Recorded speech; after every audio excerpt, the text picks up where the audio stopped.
Hey, real quick, did you see the comments by Kyrie Irving? How he was talking about the Nets? Did you see those? Oh yeah. I seen it. I ain't watched the whole live, but I seen what he said I about the Nets. I ain't watched the live, but I saw like some comments, and he basically said that he commented on like how Kevin Durant said nobody was committed, and how the Nets really didn't want him. They really just wanted Kevin Durant. And I mean, like he said what he needs to be said about the truth. And I mean, I kind of agree with him. I think they really didn't want him. I think they wanted Kevin Durant. He just tagged along with him. I do Yeah. believe that. He was saying like he couldn't just leave his best friend out to dry like that after his Achilles injury. So he went to Brooklyn with him. He was like if he could redo it, he said he would have took his time and and really thought about going to Brooklyn before he did. Because before that he was in Boston, right? He was in Boston. Yeah, and he told Boston that he was gonna stay there. I thought he should have stayed with Boston, bro. I ain't gonna lie to you. Him, Jalen Brown, and Jason Tatum, I think they could have got them a ring. Um, and then he was saying, like, did you see what he said about James Harden? He was like, What'd he say? he told Yeah, Harden, yeah. he was like, yeah, bro, we finna go win this championship. And then a day later, he got traded. But the reason James Harden was doing that because he said Kevin Durant was hurt and Kyrie was not committed. Mm-hmm. That's just the truth. And I was just saying this the other day. I wasn't talking to nobody about it, but I was just saying, like, at that time, I think it was at 21, COVID was still around.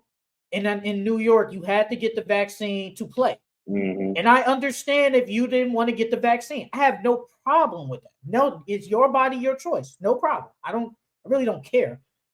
But when we talk about this basketball stuff, how we talk about how we want to win a championship, everybody has to be committed. Everybody has to be all in. Kyrie just wasn't all in.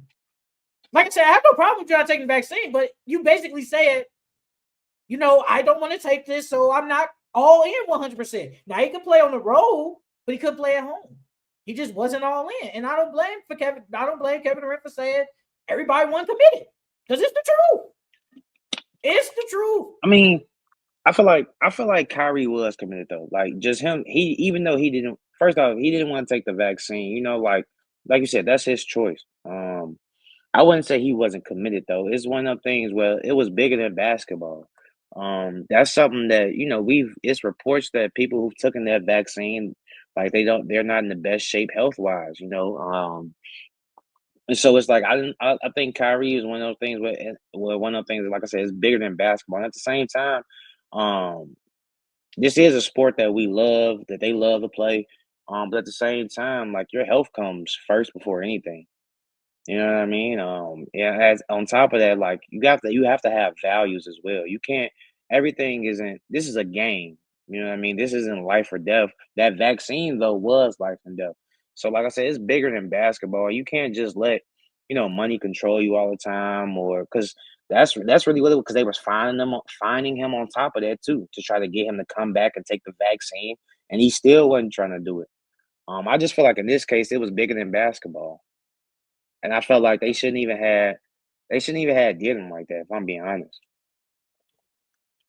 Like I said, I don't have a problem with it. But my thing is, I get it, life or death. I understand that part, but I just feel like if we're all in to win a championship, like family comes first. I have your health. That get that.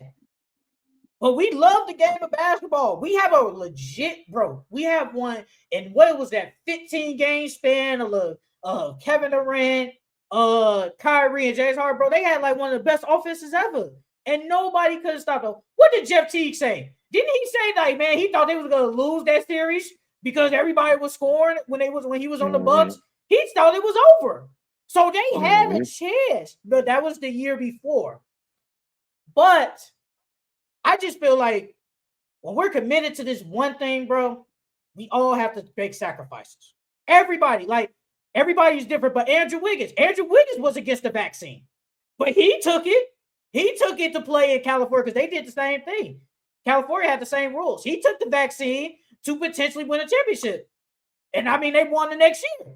So it's just sometimes you might have, if you love the game, I think he loves the game basketball. But I just felt like at that moment, I don't think he was all in. Because I feel like it was probably a lot of players that didn't want to take the vaccine. But it's like, bro, we have this number one goal. You got to do what we got to do. Because, for example, like, let's hypothetically say we got to go to New York. Let's just say for this podcast, bro, let's just say hypothetically ESPN wants to use our podcast and put on ESPN. Both of us have to be there. Both of us. And you don't have the vaccine. Now, mind you, they need both of us. And this is a big opportunity. Yes, money, I get it. But this is a big opportunity for us. I don't know. I don't know what your choice is. But I feel like, man, if we want to do this and take this to, say, the next level, you might have to make the sacrifice. Not you. I'm just saying in general. I'm just using hypothetical. Sometimes you just might have to do that, bro. If it's an opportunity like this and we know we have a chance, you got to do what you got to do, bro. That's just how I feel. I have no problem with him not taking it. And then he was talking about Steve Nash. He said Steve Nash wasn't like his choice. He said him and Steve Nash were like, no, he said KD wanted Nash, but he didn't want Nash, and he just was there. Because remember, he said that we didn't need a coach. That was one of the craziest things he's ever said. Yeah. I ain't gonna count. Yeah. I remember you were sticking up for that man about that. And you said that was okay for him saying that. That was crazy. They didn't need Steve bro. Nash. That was crazy, bro. That was crazy. Well, him saying they don't need a coach, that was OD. But they did not need Steve Nash, bro. Steve Nash was a rookie head coach. And on top of that, you got James Harden, Kevin Durant, and Kyrie Irving.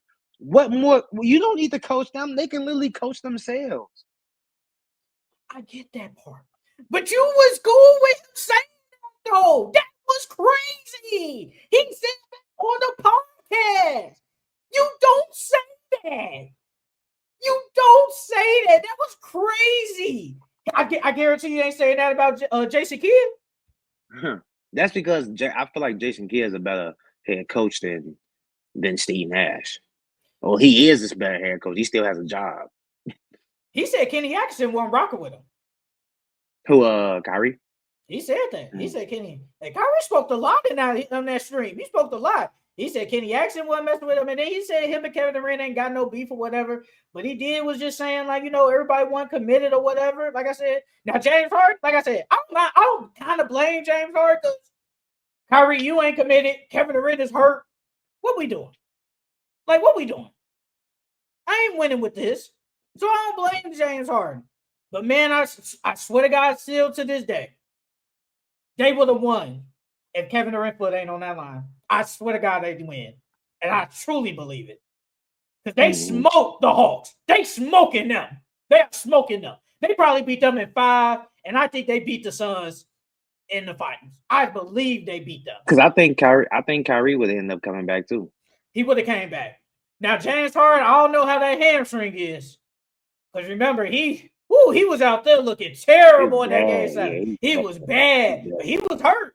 I mean, it is what it is, but I think they probably rest him a little bit. But, man, I do believe they win. And a lot of legacies change. Kyrie proves that he don't need Bron to win. Kevin Durant proved he don't need Steph to win. James Harden, his legacy enhances with a ring. Probably, some people already think he could be a third best shooting guard ever. He don't even got a ring. Now, if he gets a ring, boy, conversations get nasty. And then, look, they bring a ring to Brooklyn. I think a ring in New York would have. That's yeah, because New York is bigger, but winning a ring in Brooklyn, that's pretty impressive as well.